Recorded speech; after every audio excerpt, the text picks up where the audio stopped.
রাসূল সাল্লাল্লাহু আলাইহি ওয়াসাল্লামকে হত্যা করতে এসেছিলেন গোপনে। সুমামা ইবনে উসাল রাদিয়াল্লাহু তাআলা আনহু, উনি ইয়ামামার অধিপতি, কিন্তু দুর্ভাগ্যক্রমে হত্যা করতে এসে সে ধরা পড়ে গেছে সাহাবীদের হাতে, হত্যা করতে পারে নাই সুমামা ইবনে উসাল। তো সাহাবীরা তাকে ধরে মসজিদে নববীর পিলারের সাথে বেঁধে রাখলো, বেঁধে রাসূল সাল্লাল্লাহু আলাইহি ওয়াসাল্লামকে ডাকলো। তারা বলল যে ইয়া রাসূলুল্লাহ, দেখেন ইয়ামামা থেকে আসছে সুমামা ইবনে উসাল আপনাকে হত্যা করবার জন্য, তাকে আমরা ধরে ফেলেছি, আমরা বেঁধে রেখেছি। রাসূল সাল্লাল্লাহু আলাইহি ওয়াসাল্লাম তার কাছে যে তার খোঁজ খবর নিলেন প্রথম দিন, এবং তার সামনে যথারীতি তাওহীদ এবং রিসালার দাওয়াত দিলেন। ফিরে আসলেন, ফিরে এসে সাহাবাদেরকে বললেন, তোমাদের ঘরে ভালো রুটি আছে কার কাছে? রুটির কালেকশন, আটা পিষে রুটি বানাতে পারবে। একজন বলল আমি, বললো যে এটা সুমামাকে দিয়ে আসো, তো দিয়ে আসলো। আরেকজন বললো ভালো তাজা খেজুর আছে কার কাছে? এক সাহাবী বললেন আমার কাছে। রাসূল সাল্লাল্লাহু আলাইহি ওয়াসাল্লাম বললেন যাও, এটা সুমামাকে দিয়ে আসলেন। এরপরের দিন রাসূল সাল্লাল্লাহু আলাইহি ওয়াসাল্লাম যে আবার ইসলামের সৌন্দর্য, মাহাসিন আহকামি শারিয়া, ইসলামী শারিয়ার যে বিউটি অফ ইসলাম, এটা তুলে ধরলেন, ইসলামের যৌক্তিকতা তুলে ধরলেন। সে অবাক হতে লাগলো যে কিরে, যুদ্ধবন্দীদের সাথে মুহাম্মদ সাল্লাল্লাহু আলাইহি ওয়াসাল্লাম এবং তার অনুসারীরা এরকম আচরণ করে? সে তো যুদ্ধবন্দী, এত সুন্দর আচরণ।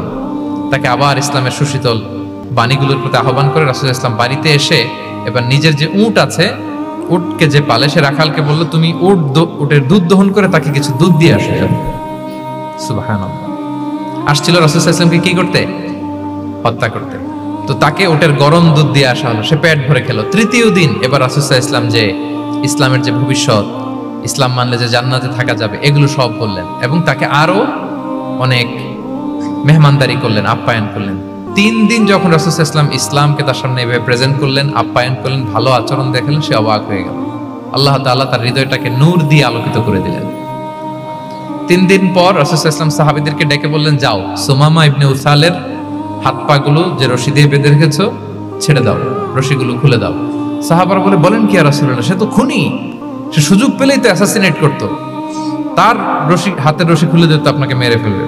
আল্লাহ রাসূল সাল্লাল্লাহু আলাইহি ওয়াসাল্লাম বললেন, না, আমি যা জানি তোমরা সেটা জানো না, যেটা বলেছি তাই করো। মসজিদে নববীর পিলারের সাথে তাকে যে বেঁধে রেখেছো, রশি খুলে দাও, হাত পা খুলে দাও। আল্লাহর হাবিব সাল্লাল্লাহু আলাইহি ওয়াসাল্লামের নির্দেশ মোতাবেক সাহাবারা ওনার হাত খুলে দিলেন, পা খুলে দিলেন। সুমামা ইবনে উসাল কারোর সাথে কথা না বলে, তার বাড়ি তো ইয়ামামা, সেখানেও ফিরে গেলেন না, অন্য কোনো শহরেও গেলেন না।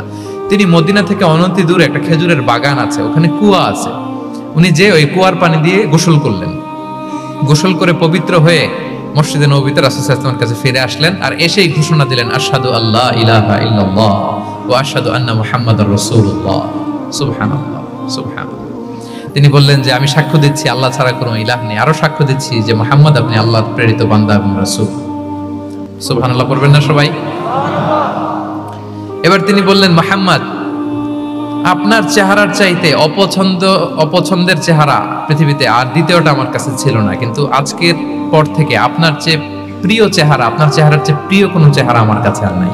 ইসলামের চেয়ে অপছন্দনীয় ধর্ম আমার কাছে আর ছিল না, কিন্তু আজ থেকে ইসলামের চেয়ে পছন্দনীয় কোনো ধর্ম আমার কাছে নাই।